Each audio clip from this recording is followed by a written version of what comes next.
Hello बच्चों, कैसे हो? म्हणजेच मी पोरांनो, मुलांनो कशा आहात? तर आज आपण घेऊन आलेलो DG कोकणी ट्युटोरियल ह्या चॅनलवर स्टँडर्ड 8साठी सायन्सचा first lesson general science. Okay बाळांनो, तर जनरल सायन्स आपल्याला बघताना फर्स्ट लेसन आपण घेणार आहोत, ज्याचं नाव आहे, तुम्हाला तर माहीतच आहे बाळांनो, बरोबर ना? Living world and classification of microbes. चला, तर या लिव्हिंग वर्ल्ड क्लासिफिकेशनमध्ये काय आहे? पहिली गोष्ट तुम्हाला समजलं पाहिजे बाळांनो, बायोडायव्हर्सिटी म्हणजे काय?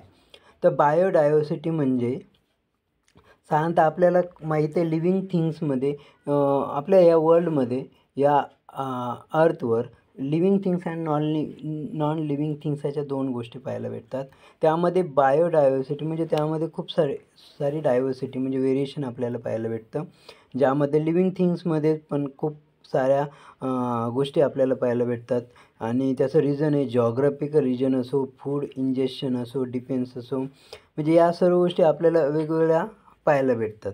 आणि जर साधारणतः जर विचार केला तुम्ही, तर according to 2011 census around 87 million species बाळांनो, खूप मोठी फिगर आहे ही बाळांनो. 87 मिलियन म्हणजे जवळजवळ किती झालं? 10 मिलियन म्हणजे 10 लाख म्हणजे 1 मिलियन. सो तुम्ही काउंट करा काय होतं. इतकं सारं व्हेरिएशन आपल्याला पाहायला भेटतं, ज्यामध्ये लँड असो किंवा सी असो, या प्रकारचं व्हेरिएशन आपल्याला पाहायला भेटतं. तर साधारणतः जर तुम्ही हिस्ट्रीमध्ये गेलात तर 1735ला लिव्हिंग वर्ल्ड हे 2 किंगडममध्ये डिवाईड केलं होतं, व्हेजिटेबलिया आणि ॲनिमलिया. त्यानंतर हॅकेल नावाचे जे 1866ला त्यांनी काय केलेलं, 3 किंगडम आणले, ज्याचं नाव आहे प्रोटिस्टा, प्लॅन्ट्स अँड ॲनिमल्स. त्यानंतर 1925ला चॅटॉन यांनी 2 ग्रुप केले, प्रोकॅरियोट्स अँड यूकॅरियोट्स. आणि 1938ला कॉफलँड यांनी 4 किंगडम्स आणले, ज्याचं नाव आहे Monera, protista, plants and animals. हीच झाली त्या रिलेटेड हिस्ट्री. तर साधारणतः रॉबर्ट हार्डिंग जे आहे, व्हाईटेकर अशा पद्धतीचे सुद्धा प्रोनाऊन्सिएशन आहे त्यांचं. त्यामुळे आता ॲक्च्युली मॅटर करत नाही, पण रॉबर्ट हार्डिंग इतकं लक्षात ठेवलं तरी चालेल. त्यांनी काय केलं, 1969ला हे अमेरिकन इकॉलॉजिस्ट होते. यांनी 1969ला हे लिव्हिंग ऑर्गॅनिझम जितके असेल त्याचे 5 ग्रुप्समध्ये डिवाईड केलं त्यांना. त्यामध्ये बघा, क्लासिफिकेशन करताना व्हाईटेकर यांनी क्लासिफिकेशन करताना कॉम्प्लेक्सिसिटी ऑफ सेल स्ट्रक्चर, ज्याला प्रोकॅरियोटिक, यूकॅरियोटिक असं नाव दिलेलं आहे. कॉम्प्लेक्सिटी ऑफ ऑर्गॅनिझम, 2 प्रकारचे ऑर्गॅनिझम आहे, unicellular and multicellular. Mode of nutrition म्हणजे प्लॅन्ट झालं ऑटोट्रॉपिक, फोटोसिंथेसिस होतं. Fungi saprophytic, absorption from dead organism. Animals heterotrophic आहे अँड इंजेस्टिव्ह आहे. त्यानंतर त्यांची लाईफस्टाईल पण कन्सिडर केली त्यांनी, ज्यामध्ये प्लॅन्ट्स, करेक्ट ना, प्लॅन्ट्स असेल, करेक्ट. त्यानंतर हे प्लॅन्ट्स हे प्रोड्युसर आहे बाळांनो, बरोबर ना. आणि त्यामध्ये जर विचार केला तर ॲनिमल्स हे कंझ्युमर आहे. हे काय आहे? ॲनिमल्स काय आहे? कंझ्युमर आहे. ओके. आणि फंगी जे आहे ते डिकम्पोजर आहे. अशा 3 गोष्टी समजून घ्या बाळांनो. प्लॅन्ट जर विचार केला तर प्लॅन्ट्स आहे ऑटोट्रॉप्स. म्हणजे कारण का ऑटोट्रॉप्स म्हणजे का, ॲक्च्युली ऑटोट्रॉप्स याच्यासाठी का त्यांच्या फोटोसिंथेसिस होतं बाळांनो. काय होतं? फोटोसिंथेसिस. आणि त्यामुळे काय होतं, ते स्वतःचं फूड स्वतः तयार करू शकतं. फोटोसिंथेसिसमुळे स्वतःचं फूड स्वतः तयार करत असल्यामुळे ते प्रोड्युसर झाले, बरोबर ना. ते काय झाले? प्रोड्युसर. परंतु ॲनिमल्स जे असतात, ॲनिमल्स हे त्याच्यावर डिपेंड असतात. कशावर? प्रोड्युसरवर. कशावर डिपेंड असतं बाळांनो? प्रोड्युसरवर. मग ॲनिमल हे प्रोड्युसरवर डिपेंड असल्यामुळे ते झाले त्याचे कंझ्युमर. करेक्ट. काय झाले? कंझ्युमर. आणि ज्यावेळेस या प्लॅन्ट आणि ॲनिमलचं डेथ होते, dead plants and dead animals असतील, यांच्यावर जे डिपेंड असणारे मायक्रो ऑर्गॅनिझम आहे, ज्याला आपण डिकम्पोजर म्हणतो. करेक्ट. डिकम्पोजर हे काय करता, त्या प्लॅन्ट्स आणि ॲनिमल्सला डिकम्पोज करता आणि त्यामुळे त्याच्यावर जे वाढतात त्याला म्हणतो आपण फंगी. काय म्हणतो बाळांनो? फंगी. अशा प्रकारे लाईफस्टाईलनुसार सुद्धा त्यांनी काय केलं क्लासिफिकेशन केलं बाळांनो. खूप छान प्रकारे त्यांनी क्लासिफिकेशन केलं या 5 किंगडममध्ये. ओके. तर पुढे आहे फायलोजेनेटिक रिलेशनशिप. याचा सुद्धा वापर केला त्यांनी. तर यामध्ये त्यांनी स्टडी करताना हा जो प्रोकॅरियोटिक आहे याचा युकॅरियोटिकपर्यंत जो प्रवास आहे, म्हणजे युनिसेल्युलरचा मल्टीसेल्युलरपर्यंत जो प्रवास आहे तो पण त्यांनी काय केला, स्टडी केला. काय केलं बाळांनो? स्टडी.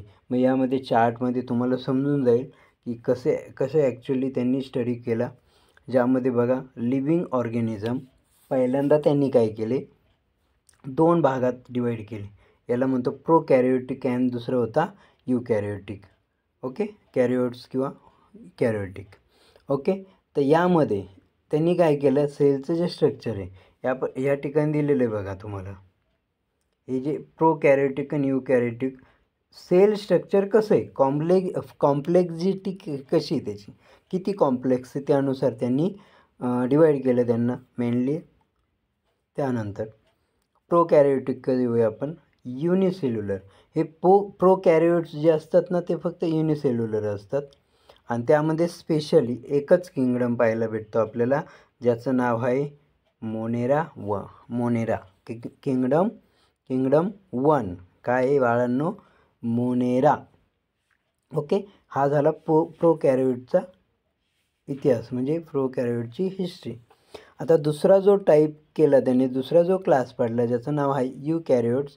या युकॅरियोट्समध्ये त्यांना थोडं ऑब्झर्वेशन भेटलं किंवा ऑब्झर्व केलं. त्यामध्ये त्यांना युकॅरियोट्स पण 2 प्रकारचे भेटले, ज्यामध्ये त्यांना जाणवलं की 2 प्रकारचे लिव्हिंग ऑर्गॅनिझम असतात युकॅरियोट्सनुसार सुद्धा. सेल स्ट्रक्चर कॉम्प्लेक्झिटी जी आहे त्यानुसार. तर त्यामध्ये एक आहे युनिसेल्युलर आणि दुसरा आहे मल्टीसेल्युलर. तर बाळांनो ज्यावेळेस त्यांनी युनिसेल्युलर बघितलं तर त्यामध्ये एक गोष्ट जाणवली त्यांना, जे युनिसेल्युलर त्यामध्ये एक प्रोटिस्टा आहे. किंगडम 2ला त्यांनी काय नाव दिलं, प्रोटिस्टा. आणि दुसरा जो टाईप आहे, क्लास आहे युकॅरियोटचा, तो आहे मल्टीसेल्युलर. तर यामध्ये त्यांनी काय केलं, युनिसेल्युलर आणि मल्टीसेल्युलर असे 2 क्लास करून युनिसेल्युलरनुसार लिव्हिंग आता युनिसेल्युलर म्हणजे सिंगल सेल, मल्टीसेल्युलर म्हणजे मल्टीसेल, जसं like human. Okay. Unicellular like amoeba एक सेल असते ना, त्यामुळे त्याला युनिसेल्युलर म्हणतो. तर त्यानुसार त्यांनी युकॅरियोट ज्यावेळेस स्टडी केलं मल्टीसेल्युलर आणि युनिसेल्युलरचा, त्यानुसार त्यांनी प्रोटिस्टा हा किंगडम 2 युनिसेल्युलरमध्ये टाकला आणि रिमेनिंग जे 3 किंगडम आहे, जे फंगी असेल, प्लॅन्टी असेल आणि ॲनिमलिया असेल, त्यांनी ते मल्टीसेल्युलर या क्लासमध्ये टाकला. तर त्यानुसार बघा खाली दिलेलं आहे किंगडम 3 जो आहे तो फंगी आहे, बरोबर ना बाळांनो? काय आहे? फंगी. तर यामध्ये बघा फंगी किंगडम 3 ज्यामध्ये सेलवाल प्रेझेंट असतं, बट ऑर्गॅनिझम फोटोसिंथेसिस करू शकत नाही. दुसरा प्रकार आहे प्लॅन्टीचा. तर यामध्ये सेलवाल प्रेझेंट असतं आणि तसंच फोटोसिंथेसिससुद्धा हे ऑर्गॅनिझम परफॉर्म करता. त्यामुळे हे ऑटोट्रॉप्समध्ये मोडता, म्हणजे याचा अर्थ ते स्वतःचं फूड स्वतः तयार करू शकतात. ओके बाळांनो. आणि तिसरा प्रकार जो आहे तो आहे किंगडम. आणि किंगडमनुसार तो जे आहे ते आहे ॲनिमल.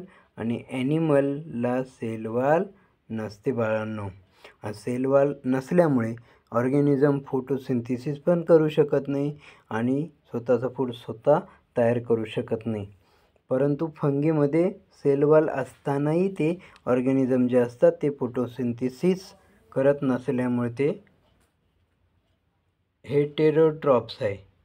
हा बाळांनो काय आहे? हेटेरोट्रॉप्स. ओके. हा मेजर फरक आहे तिन्ही किंगडममध्ये. तर त्यामध्ये बघा नेक्स्ट जो आहे किंगडम 1.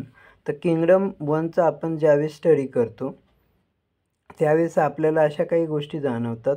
जर तुम्ही प्रॅक्टिकली असं एखादा एक्सपेरिमेंट केला तर त्यामध्ये आपल्याला जाणवतं की त्याच्या ज्या कॅरेक्टरिस्टिक्स आहे त्यामध्ये पहिली कॅरेक्टरिस्टिक्स आहे ती युनिसेल्युलर आहे. हे जे ऑर्गॅनिझम आहे कोणते, किंगडम 1चे मोनेरा, हे सर्व युनिसेल्युलर आहे. दुसरी कॅरेक्टरिस्टिक्स म्हणजे ते ऑटोट्रॉपिक किंवा हेटेरोट्रॉपिक दोन्हीमध्ये मोडतात. म्हणजे काही लिव्हिंग ऑर्गॅनिझम म्हणजे स्वतःचं फूड स्वतः तयार करतात, तर काही जे आहे ते दुसऱ्यांवर डिपेंड राहतं. आणि थर्ड जो आहे prokaryotic cells without distinct nucleus or cell organelles. म्हणजे काही प्रोकॅरियोटिक जे असतात ते वेगवेगळे न्यूक्लियस नसतात किंवा म्हणजे ॲक्च्युली न्यूक्लियस नसतं असं म्हटलं तरी चालेल. अशा प्रकारचे काही प्रोकॅरियोटिक असतात, ज्यामध्ये जर पाहायला गेले तुम्ही तर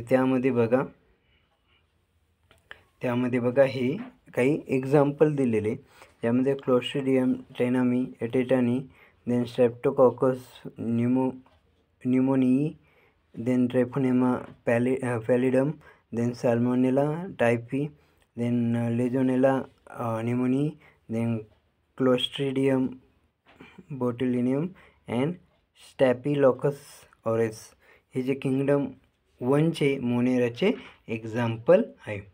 ओके बाळांनो, दुसरा जो प्रकार आहे तो म्हणजे किंगडम 2 प्रोटिस्टा, ज्यामध्ये कॅरेक्टरिस्टिक्स बघताना आपल्याला हे जाणवतं की त्याच्या कॅरेक्टरिस्टिक्समध्ये फर्स्ट जो टाईप आहे तो असा आहे की प्रोटिस्टा हे सिंगल कॉल ऑर्गॅनिझम आहे. म्हणजे याच्यात पण सिंगल सेल असणार, परंतु यात न्यूक्लिअर असणार, न्यूक्लिअर मेम्ब्रेन. म्हणजे यामध्ये तुम्ही एक गोष्ट सांगू शकता, प्रोकॅरियोटिक जे असतात त्या प्रोकॅरियोटिकमध्ये सेलमध्ये न्यूक्लियस नसतं, आणि ज्या ज्या सेलमध्ये न्यूक्लियस असतात त्यांना आपण युकॅरियोट्स म्हणतो.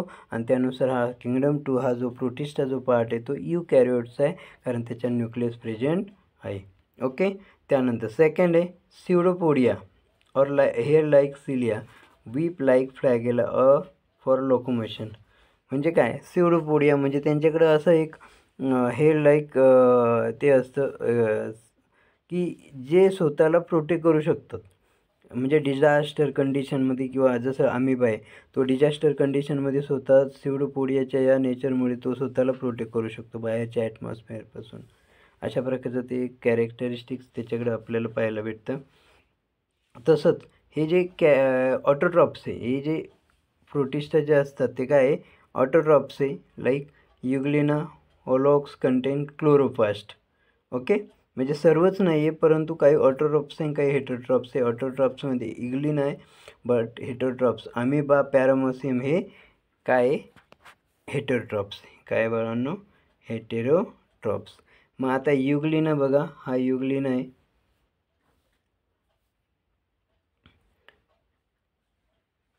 हा युग्लिना ओलॉक्स, देन पॅरामोसियम, अमिबा आणि युग्लिना. म्हणजे ॲक्च्युली बाळांनो तुम्हाला ही डायग्रॅम चांगल्या प्रकारे लर्न करायला लागेल किंवा माइंडमध्ये फिट करावं लागेल, जेणेकरून तुम्हाला ती डायग्रॅम काढता आली पाहिजे. आणि तुम्हाला किंवा तुम्ही इन जनरल इन फ्युचर कोणत्याही एक्झाममध्ये किंवा इन फ्युचर स्टडीमध्ये तुमच्या एज्युकेशनमध्ये जर अशा प्रकारची डायग्रॅम आली तर तुम्हाला आयडेंटिफाय करता आलं पाहिजे ही एक्झॅक्टली कोणत्या टाईपचं ऑर्गॅनिझम आहे. तर तुम्हाला याचा फायदा होईल. त्यासाठी तुम्हाला डायग्राम तुमच्या माइंडमध्ये फिक्स करावं लागेल. त्यानंतर पुढचा टाईप जो आहे किंगडम 3, ज्यामध्ये आपल्याला फंगी पाहायला भेटतं. फंगी बघा साधारणतः या प्रकारचं असतं. हे जे स्ट्रक्चर आहे फंगीचं, त्यामध्ये हा जो वरचा भाग आहे त्या भागामध्ये बघा कोलुमेला, स्पोरेंजियम, बरोबर ना. त्यानंतर इथे स्पोरॅंगिफोर, ॲपोफायसिस, हायपा, रायझॉइड्स, हे असे पार्ट्स हे आपल्याला फंगीला साधारणतः पाहायला भेटतात. ओके, तर फंगीचे जे कॅरेक्टरिस्टिक्स आहे ते बघा. यामध्ये आपण मराठी जर म्हटलं याला तर याला भूछत्र म्हणतो.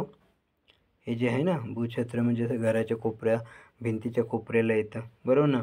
तर याचे कॅरेक्टरिस्टिक्स पाहताना आपल्याला पहिली गोष्ट ही कळते की नॉन ग्रीन आहे, युकॅरियोट तर आहेच, परंतु हे हेटेरोट्रॉप आहे. म्हणजे दुसऱ्यावर डिपेंड असतं, स्वतःचं फूड स्वतः करत नाही. सेलवाला असतानाही फोटोसिंथेसिस ही प्रोसेस त्यात होत नसल्या कारणाने स्वतःच फूड स्वतः तयार करत नाही. त्यानंतर यातले बरेचसे सॅप्रोट्रॉप्स आहे.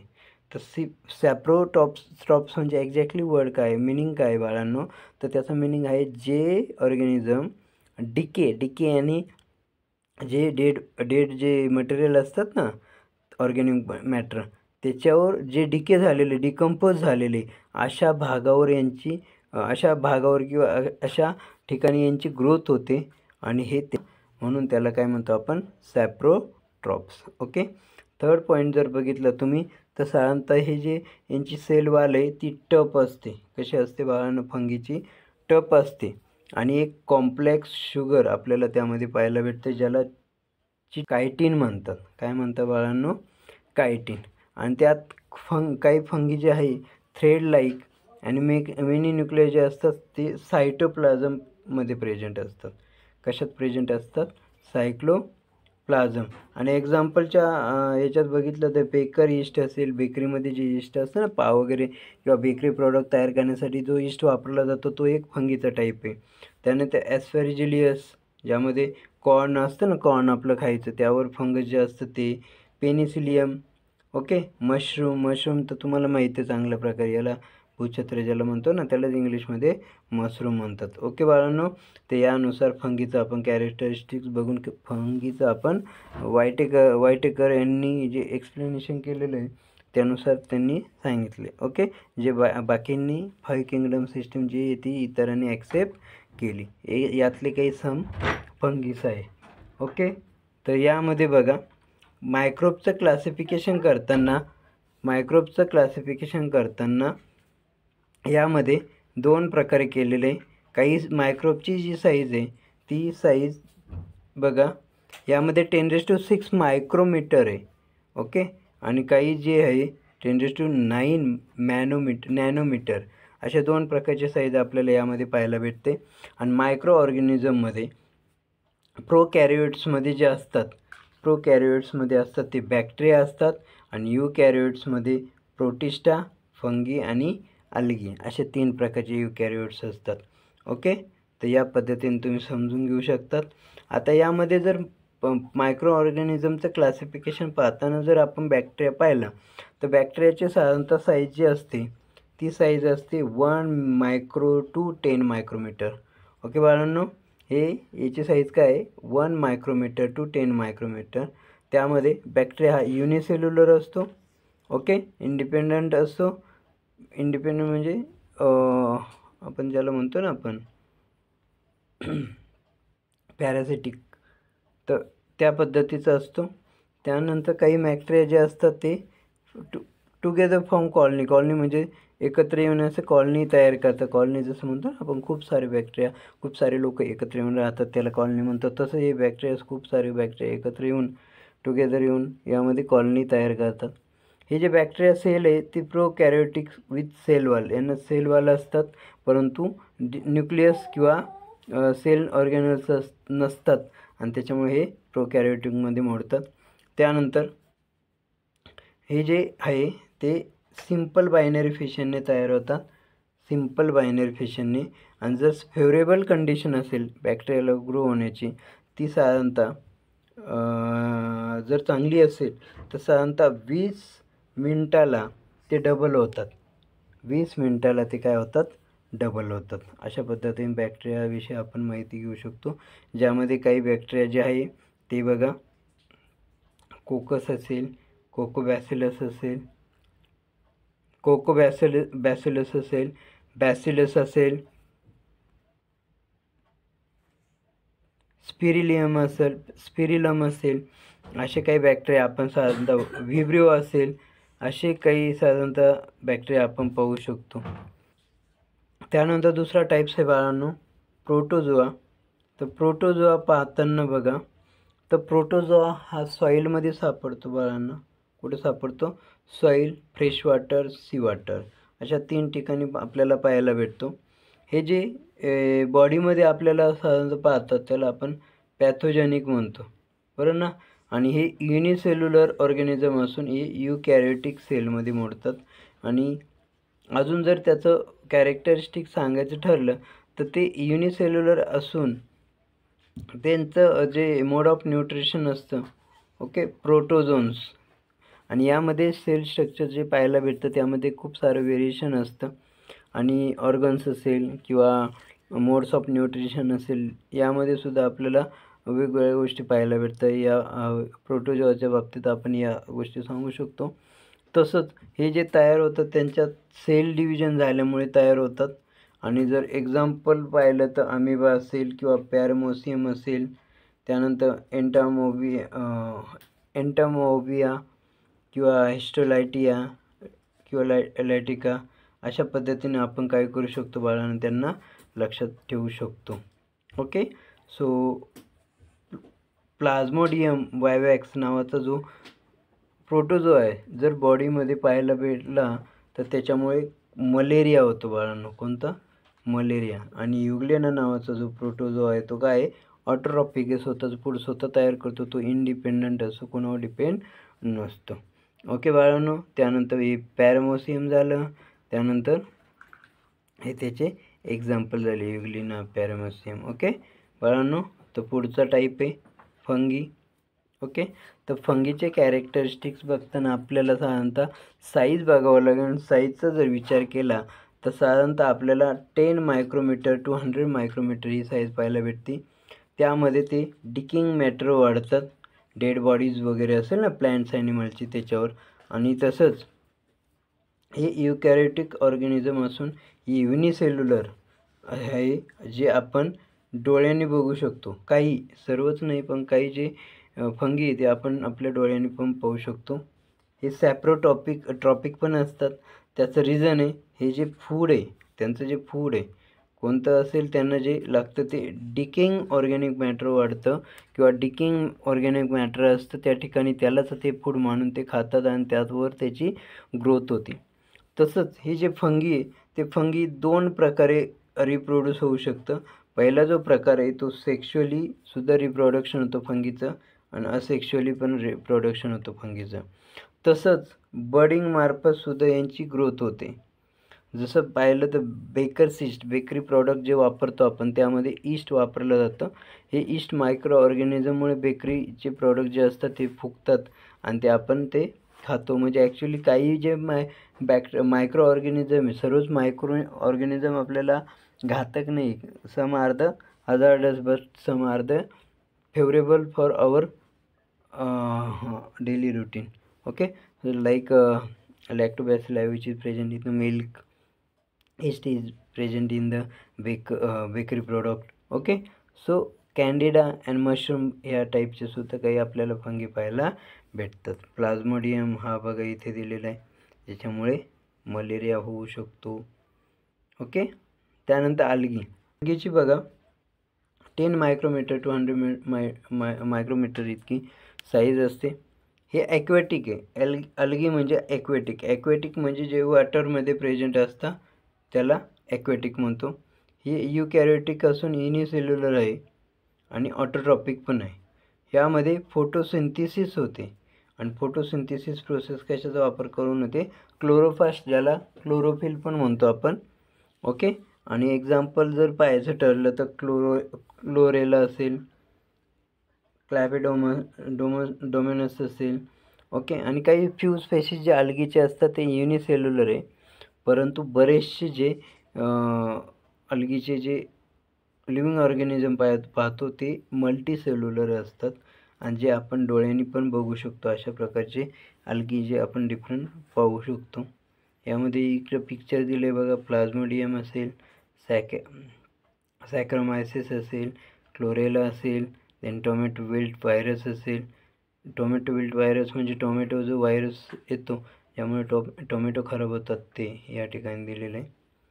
तर साधारणतः जर आपण व्हायरस पाचवा जो प्रकार जर बघितला तर साधारणतः या व्हायरसची जी साईज आहे ती साधारणतः 10 मीटर टू 100 मीटर आहे बाळांनो.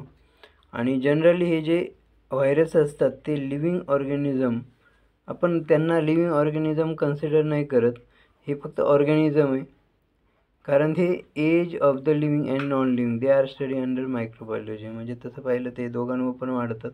दोघांमध्ये कन्सिडर करतात. त्याच्यामुळे हे मायक्रोबायोलॉजीमध्ये आपण जास्त छान प्रकारे एक्सप्लेन करता केलेले असल्यामुळे त्या ठिकाणी आपल्याला चांगलं कळतं.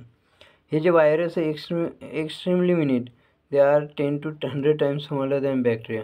म्हणजे विचार करा, बॅक्टेरिया जो आपल्याला डोळ्याने दिसत नाही त्याच्यापेक्षा 10 to 100 टाइम्स छोटा आहे, स्मॉल आहे. विचार करा किती छोटी साईज असेल. Can be seen only with electron microscope. हे जे व्हायरसेस असतात फक्त इलेक्ट्रॉन मायक्रोस्कोपनेच पाहायला भेटतात किंवा पाहू शकतो आपण. ओके, देन हे जे मायक्रो ऑर्गॅनिझम असतात मुळात हे इंडिपेंडंट असणार आहे, कारण हे स्वतःचं फूड स्वतः करू शकत नाही, तयार करू शकत नाही. ओके, तर हे इंडिपेंडन्स असतं. काय असतं बाळांनो? इंडिपेंडंट. काय असतं? इंडिपेंडंट. आणि हे जे व्हायरस असतात हे लॉंग मॉलिक्यूल ऑफ DNA और RNA. हे खूप महत्त्वाचं बाळांनो. DNA काय असतं, RNA काय असतं हे पुढे जाऊन सायन्समध्ये आहे, परंतु याचा लॉंग फॉर्म तुम्हाला माहीत पाहिजे. DNA म्हणजे म्हणजे सायन्समध्ये म्हणजे आपल्या बॉडीमध्ये आहे बाळांनो. तर DNA म्हणजे डीऑक्झी ॲसिड आणि RNA आणि रायबोन्यूक्लिक ॲसिड. तर हे ॲक्च्युली प्रोटीननं कोट केलेलं किंवा कवर केलेले जे मटेरियल आहे ते असतात. व्हायरस जे सर्वाईव्ह करतात हे फक्त लिव्हिंग प्लॅन्ट किंवा ॲनिमल सेल याच्यावर जगतात. आणि ते स्वतःचे प्रोटीन जे प्रोड्यूस करतात ते कशाच्या बेसवर करतात, तर होस्ट जे असतात, होस्ट म्हणजे ज्याच्यात ते असतात त्याच्या सेलचा वापर करून ते स्वतःचं प्रोटीन तयार करतात आणि सर्वाईव्ह करतात. So create their numerous replica. स्वतःचं रेप्लिका आणि रेप्लिकेशन सेलचं ते होतं ते. त्यानंतर होस्ट सेल जी असते ती डिस्ट्रॉय करतात आणि फ्री करतात. ओके, सेल डिस्ट्रॉय झाल्यावर फ्री होऊन जातात ते. हे जे फ्री व्हायरस आहे अगेन न्यू सेल तयार करतात. अगेन ते मल्टी टाइम्स या गोष्टी चालत राहतात आणि त्यानुसार त्या व्हायरसची त्या होस्ट सेलमध्ये किंवा होस्ट जे असेल, प्लॅन्ट्स असेल, ॲनिमल्स असेल, त्यामध्ये त्यांची कंटिन्युअसली ग्रोथ होत राहते आणि त्यामुळे खूप सारे डिसीज आपल्याला या व्हायरसमुळे पाहायला भेटतात प्लॅन्ट्स आणि ॲनिमल्समध्ये. लाईक टोमॅटोमध्ये टोमॅटो बिल्ट व्हायरस असेल या प्रकारचा असतो. ओके, तर हे त्याचंच रिझन आहे, व्हायरसमुळेच अशा प्रकारचे डिसीज पाहायला भेटतात. तर यामध्ये काही गोष्टी आपल्याला समजणं गरजेचं आहे. ह्युमॅनमध्ये आपल्याला साधारणतः पोलिओ व्हायरस हे डिसीज आहे actually. Polio virus, influenza virus, HIV AIDS virus अशा प्रकारे पाहायला भेटतात. कॅटलमध्ये पिकॉर्नो व्हायरस हा फेमस म्हणजे जनरली पाहायला भेटतो किंवा ऐकायला भेटतो. प्लॅन्ट्समध्ये टोमॅटोचा विचार केला तर विल्ट व्हायरस असतो आणि तसं टोबॅको मॉसिक व्हायरस असतो. बॅक्टेरिया जर विचार केला तर बॅक्टेरियोफेज व्हायरस अटॅक बॅक्टेरिया. ओके, तर हे आहे एक्झरसाईज जी तुम्हाला व्हायटेकर मेथडने जे क्लासिफाय केलेले ते त्या पद्धतीने लिहायचं आहे. इथं 5 किंगडम आहे ते चार्ट फिल करायचं आहे. फाइंड आउट माय पार्टनर म्हणजे फंगी कोण आहे, प्रोटोझोआचा कोण आहे, व्हायरस कोण असतो, अल्गी काय आहे, बॅक्टेरिया काय आहे. हे तर जसं बॅक्टेरियोफेज आत्ताच बघितलं बरोबर ना. त्यानंतर फंगी कोण आहे, अमिबा असतो बरोबर ना. अल्गी कोण आहे, क्लोरेला बरोबर ना. देन प्रोटोझोआ कोण आहे शोधा कोण. तर यानुसार तुम्हाला ऑलरेडी टीच केलेलं त्यानुसार मॅच द पेअर करा. त्यानंतर फॉलोइंग स्टेटमेंट ट्रू एक फॉल्स आहे ते लिहा आणि त्यानंतर त्याचं रिझन काय आहे ते पण लिहा. जसं lactobacilli are harmful bacteria, it is false statement. I already told to you the lactobacilli which is present in the milk and which is very helpful for us. So and also milk convert into curd due to lactic acid, and the lactobacilli is the best, or lactobacilli is the important for us or in our life. So it is false statement. Cell wall of fungi is made up of chitin. Okay, already मी explain केलं आहे chitin हा topic. Organ of locomotion in amoeba is pseudopodia. Yes, मी बोललेलो आहे की amoeba काही disaster कंडिशनमध्ये सेवडोपोडिया असल्यामुळे तो स्वतःला या डिझास्टर कंडिशनमध्ये स्वतःला प्रोटेक्ट करतो आणि अशा कंडिशनमध्ये सुद्धा त्याची ग्रोथ होत राहते. Tomato wilt is a viral disease. Yes, tomato wilt virus is present in the tomato. So this is correct statement. Give answer. State the merits of Whittaker method of classification. फायदा काय आहे ते लिहायचं आहे. फायदा तर झालाच ना, लिव्हिंग ऑर्गॅनिझम इतकं व्हेरिएशन आहे का त्यामध्ये कळत नाही नेमकं कशात काय कन्वर्ट करावं किंवा कसं स्टडी करावं. तर त्यामध्ये व्हायटेकरनी जे क्लासिफिकेशन केलं ते एकदम छान केलं, जेणेकरून आपल्याला तो सेपरेट किंगडम 5 सेपरेट किंगडमचा स्टडी व्यवस्थित करता आला. त्याने व्हायरसचे कॅरेक्टरिस्टिक सांगितलं, जे सेलमध्ये राहतो प्रेझेंट, त्यानंतर तिथं सेलमध्ये सेलमध्येच तो ते करतो, त्यानंतर सेल ब्रेक झाल्यावरती फ्री होतं. अशा प्रकारे कंटिन्यू प्रोसेस चालू राहते. Explain the nutrition in fungi. फंगीमध्ये जे न्यूट्रिशन असतं ते एक्सप्लेन करायचे. ऑलरेडी मी टीच करताना सांगितले. Which living organism are include in the kingdom monera. मोनेरामध्ये कोणत्या प्रकारचे लिव्हिंग ऑर्गॅनिझम ते सांगायचे. आणि मोनेरा हा कोणता किंगडम आहे? फर्स्ट आहे, ज्यामध्ये bacteria. Okay. Who am I? I don't have true nuclear cell organelles और प्लाझ्मा मेम्ब्रेन. कोण आहे? मोनेरा. बघा, एकदा व्हेरीफाय करा. I have nucleus and membrane bound cell organelles. कोण? फर्स्ट ऑप्शन आहे, आन्सर आहे प्रोकॅरियोट. सेकंड आहे eukaryotes. I live on the decaying organ matter. Fungi. I reproduce mainly by cell division. Cell डिव्हिजनमुळे कशामुळे कसं कोण प्रोड्यूस होतो? Virus. Check it. I can produce my replica. Virus. तो थर्डचा आन्सर थोडं चेक करून बघा. Reproduce mainly by cell division. Replica virus करतो. I am green but don't have organs. Check it and verify and giving answer in comments. Okay, this is a diagrammatical topic. मी already सांगितलं की तुम्ही diagram व्यवस्थित करा, जेणेकरून in future सायन्समध्ये तुम्हाला या गोष्टीचा त्रास नाही होणार. बॅक्टेरियाचे डिफरंट टाईप्स जे ते ड्रॉ करायचे. Paramecium and bacteriophage. Okay. Then arrange the following in ascending order. Ascending म्हणजे वाढते चढत्या क्रमाने. पहिलं बॅक्टेरिया येणार आहे. ओके. नंतर काय येईल? Fungi, algae and virus. Okay. यानुसार हा लेसन संपलेला आहे बाळांनो. खूप छान प्रकारे, उत्तम प्रकारे सांगण्याचा प्रयत्न केला आहे, जेणेकरून तुम्हाला सहज 8चा, आणि हा एक बेस आहे जो तुम्हाला 9th 10th 11th 12thला 5 वर्ष सलग काम येणार आहे. म्हणजे आत्ता तर करंट येणारच आहे, परंतु 5 वर्ष स्टडी तुमचा बायोचा ह्या होऊन जाईल. ओके बाळांनो. तर यानुसार असेच नॉलेजेबल व्हिडिओसाठी चॅनलला सबस्क्राईब करायला विसरू नका. नवीन असाल तर, आणि जुने असाल तर लाईक कमेंट शेअर करायला विसरू नका. व्हिडिओ फुल पहा, जेणेकरून तुम्हाला नॉलेज भेटेल आणि त्या नॉलेजच्या बेसिसवर तुमचं एज्युकेशन एकदम स्ट्रॉंग होऊन जाईल. त्यामुळे कनेक्ट राहण्यासाठी बेल आयकॉनला प्रेस करा, जेणेकरून आमचे नवीन ज्यावेळेस व्हिडिओ पडतील तुम्हाला ते मिळतील. ओके बाळांनो, थँक्यू.